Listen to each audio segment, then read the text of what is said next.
Zétéo, c'est chaque semaine un témoignage ou un enseignement, celui d'un témoin, d'un laïc ou d'un religieux, d'une personne qui s'est engagée avec passion à suivre le Christ, une personne qui apporte un message, qui répond à ceux qui traversent les épreuves, ceux qui souffrent, ceux qui doutent de Dieu ou du vide, ceux qui cherchent la vérité, la sagesse et l'amour, dans les religions et les sagesses. Bref, c'est chacun d'entre nous, chrétiens ou athées, ou d'une autre religion, qui ignorons si souvent que l'amour absolu et divin existe, qu'il est très proche, qu'il est incarné en la personne du Christ, celui qui est à la fois Dieu et homme, celui qui est au cœur de notre cœur, qui nous connaît mieux que nous-mêmes et qui nous attend tout le temps.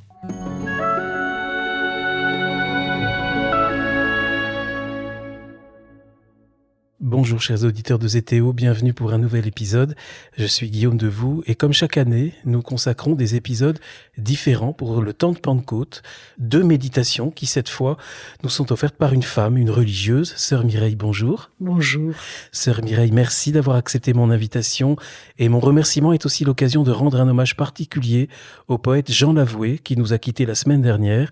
Il avait été l'invité de Zétéo en septembre dernier. Jean luttait contre la maladie. Il a été appelé au ciel la veille de l'Ascension.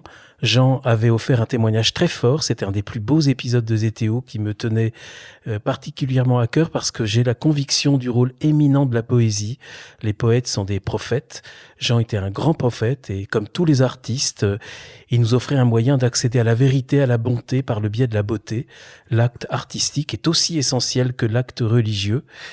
Et la méditation et la contemplation, particulièrement celle des arbres, la prière, la marche, c'étaient les moyens proposés par Jean Lavoué pour qui la poésie, c'est une voie spirituelle à part entière. Et Jean nous invitait à l'urgence de nous aventurer de nouveau sur les chemins qui vont à la rencontre du Christ. C'est grâce à Jean Lavoué que j'ai pu rencontrer certains invités de Zétéo depuis, Georgina Tonnelier, Laurent Jouvet par exemple, Marie Sénèque récemment, et c'est donc grâce à lui que je vous rencontre, Sœur Mireille, parce que c'est Marie Sénèque qui nous a mis en relation. Donc hommage à Jean Lavoué, pensée particulière pour Anne, son épouse, pour ses proches, comme pour Dominique Boulch et son épouse Claude, qui lui était particulièrement proche.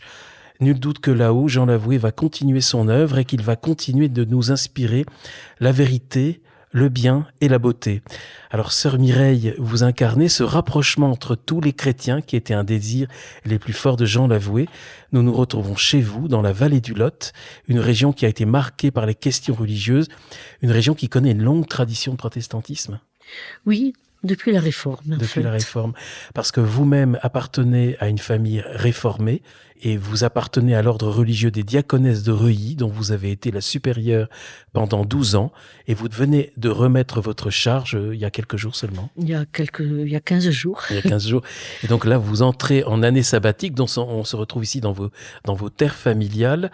Une année sabbatique que vous allez mettre à profit pour vous reposer peut-être un petit peu et étudier. Me reposer, étudier, reprendre le travail biblique que j'aime passionnément depuis que j'ai redécouvert la foi adolescente, puis sans doute faire des choses comme la peinture, la marche, des choses que j'aime. Vous avez une belle région pour marcher ici. Alors, quelques mots, sœur, avant de vous donner le micro pour cette méditation, première méditation de Pentecôte, sur votre ordre. Vous m'avez dit c'est un ordre protestant de type monastique. Oui, les diaconesses de Reuilly, la communauté des diaconesses de Reuilly a été fondée au XIXe siècle dans le protestantisme pour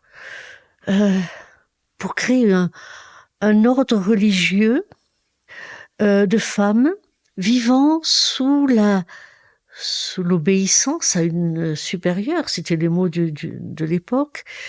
Et cette vie communautaire de prière, d'engagement, le pasteur Vermeil et Caroline Malvezin, les 2 fondateurs, le voyaient comme un ferment d'unité pour l'unité de l'Église protestante à l'époque qui était déjà divisée.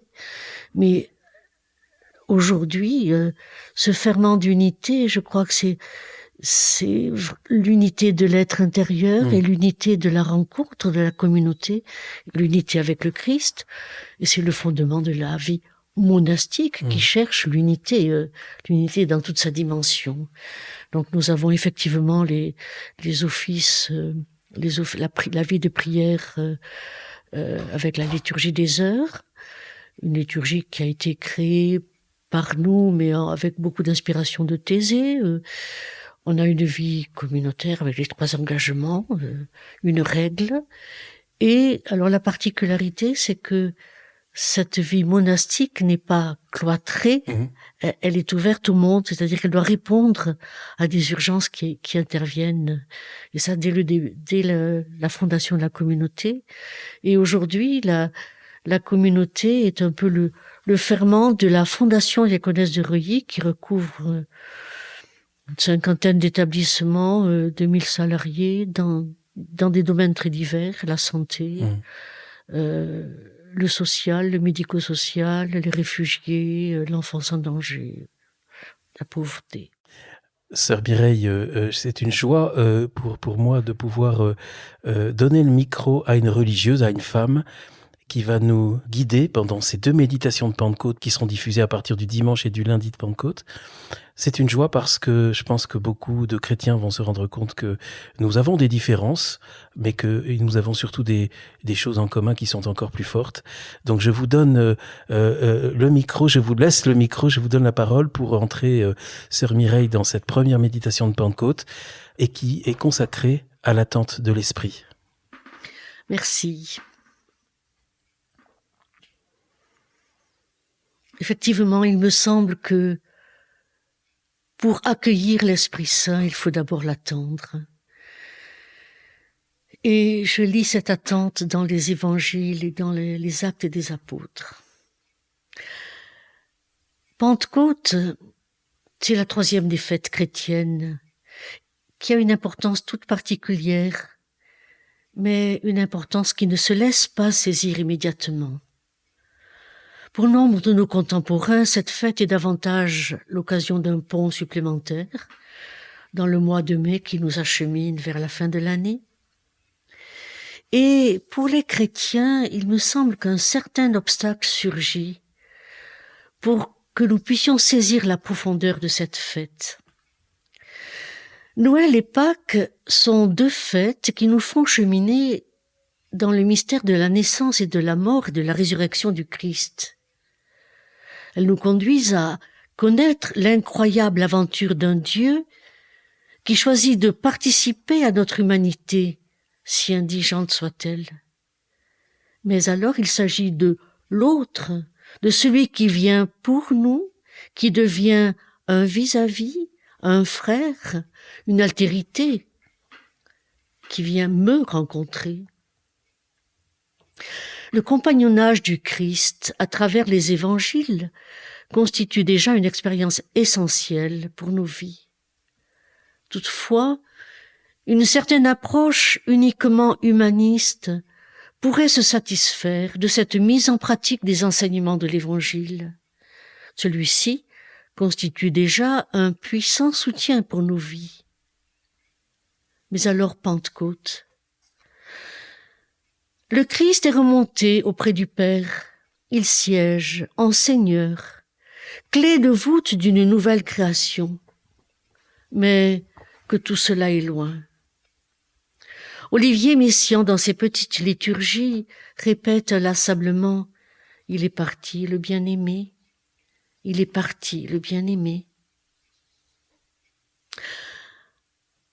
À Pentecôte, l'impalpable est roi.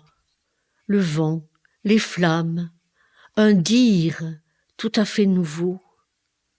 Oui, Pentecôte est une fête à recevoir à nouveau frais. Je voudrais, au cours de ces 2 méditations, me pencher sur les finales des évangiles et le début du livre des Actes des Apôtres. Ces textes donnent en quelque sorte la jointure entre le départ du Christ et la mise en mouvement des disciples, transformés en apôtres. Et je voudrais en tirer quelques propositions pour nous aujourd'hui. La richesse particulière de la Bible est de nous donner 4 évangiles, extraordinaire polyphonie de récits. Cela ne serait-il pas déjà une expression de Pentecôte ? Cette polyphonie s'adresse à chaque lecteur pour que celui-ci entende dans sa langue, dans sa situation singulière, une parole qui lui est destinée. Jetons un regard sur les notes de cette polyphonie dans les 4 évangiles. L'évangile de Matthieu, au chapitre 28, à partir du verset 16, ne fait aucune mention de l'ascension ni de la Pentecôte. Tout est centré sur l'envoi, la mission et la promesse « Voici, je suis avec vous, Emmanuel, jusqu'à la fin du monde. » Promesse d'une présence-absence dont nous n'avons pas aisément la connaissance et qui peut sombrer dans l'oubli ou l'indifférence. L'évangile de Marc, au chapitre 16, à partir du verset 19, quant à lui, indique de manière laconique l'ascension du Seigneur, signalant que désormais il siège à la droite de Dieu et que les disciples vont parcourir le monde annonçant la parole. Jean condense tout le mystère en un poème sur l'accomplissement des temps enfin réalisé en Christ ressuscité. Sur la croix, le Christ proclame « Tout est accompli ». L'évangile de Luc sera celui qui développe le plus le message de la Pentecôte. En témoin déterminé, il s'adresse à tous les chercheurs de Dieu, les théophiles. Il nous propose de lire dans une continuité la fin de l'Évangile et le début des Actes des Apôtres. Dans son Évangile, au chapitre 24 de l'Évangile de Luc, verset 49, Jésus ressuscité intime à ses disciples à rester là et à attendre ce que le Père a promis. Cette attente est reprise dans les Actes, au chapitre 1, versets 4 et 5. Luc est le seul à insister ainsi sur l'attente, sur un temps nécessaire, une durée, pour nous habituer, nous façonner en quelque sorte, nous apprendre à durer, à entrer dans une profondeur toute nouvelle, un temps pour nous enraciner en quelque sorte. Attendre, rester là. Il est difficile d'attendre. Cela constitue une rude traversée, exigeante, rude, décapante. Dans un monde où le temps est de plus en plus réduit, où l'immédiateté est reine, où le temps est une perte, que peut donc signifier cette attente? Elle est un comportement à l'inverse des valeurs véhiculées. Aujourd'hui, l'attente est gommée. Elle est devenue une valeur néfaste. Elle nous impose un regard négatif sur tant et tant de personnes qui vivent un arrêt dans leur vie, un arrêt imposé, parfois choisi. Tout se passe comme si Luc nous invitait à réhabiliter un rapport au temps qui inscrit l'attente au préalable de toute chose. Le temps de l'attente en régime liturgique est un avant, un adventus, un temps nécessaire pour que surgisse du neuf. C'est le temps de l'Avent qui précède Noël. L'attente s'y fait veille, vigilance, attention, impatience contenue. L'Avent précède et annonce la nativité du Christ, cet événement radical de Dieu au cœur de notre humanité. Créant un parallèle avec Noël, la tradition liturgique syriaque fait de la Pentecôte la nativité de l'Esprit Saint. Pensée extraordinaire. Et le temps qui précède la Pentecôte, ce temps entre l'ascension de Jésus et la descente de l'Esprit Saint sur les disciples est un temps indispensable, un avant, attendre, rester là, demeurer. Cela devient un temps de maturation, de préparation de nos êtres à l'accueil de l'Esprit, pour les disciples et pour nous à leur suite. Temps nécessaire pour nous apprendre à accueillir l'Esprit Saint dans nos vies. Cet avant de Pentecôte n'est pas vide. Revenons à l'évangile de Luc. Au dernier chapitre de son évangile, à plusieurs reprises, Luc présente Jésus, expliquant aux disciples tout ce qui le concernait dans les Écritures, depuis Moïse, la loi, les prophètes et les psaumes. Luc donne aux disciples le terrain d'enracinement de leur foi, la rumination des Écritures, préalable à la Pentecôte. La règle de Reuilly nous invite par ces mots, dans son chapitre « Parole de Dieu ». Parole de Dieu, elle t'est offerte et cependant te résiste. Elle est forte et cependant s'estompe, fragile sous le flux de tes mots. Elle est limpide et cependant cachée, elle se cherche comme à tâtons. Elle t'éclaire et cependant ne brille qu'au-devant de ton pas. Elle est tout près de toi et cependant son immensité occupe les siècles. Cherche, scrute, patiente, demande, ne te laisse pas rebuter, car c'est Dieu lui-même qui veut t'apprendre Dieu. Ses accents sont toujours nouveaux. Aime assez l'Écriture pour qu'elle te délivre ses secrets. Imprègne-toi d'elle, fais-en ton étude, écris-la, raconte-la. Mais si t'enflammait une seule parole, fais silence et ne désire rien d'autre. Le Seigneur t'a parlé comme l'ami parle à son ami.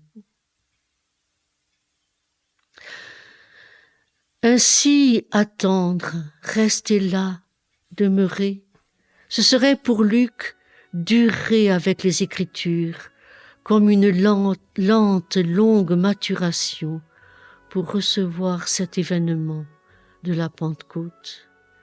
Ainsi de l'Église en ce jour, ainsi du croyant que nous sommes invités à durer, à endurer les Écritures comme une terre labourée qui sera prête à accueillir l'ensemencement de l'Esprit et nous conduire à l'avenir auquel nous sommes destinés. Durer dans l'attente et accueillir la radicale nouveauté de l'Esprit, deux conditions indispensables l'une à l'autre, l'une pour l'autre. Que nous sachions durer dans l'attente, cet avant de Pentecôte. Amen.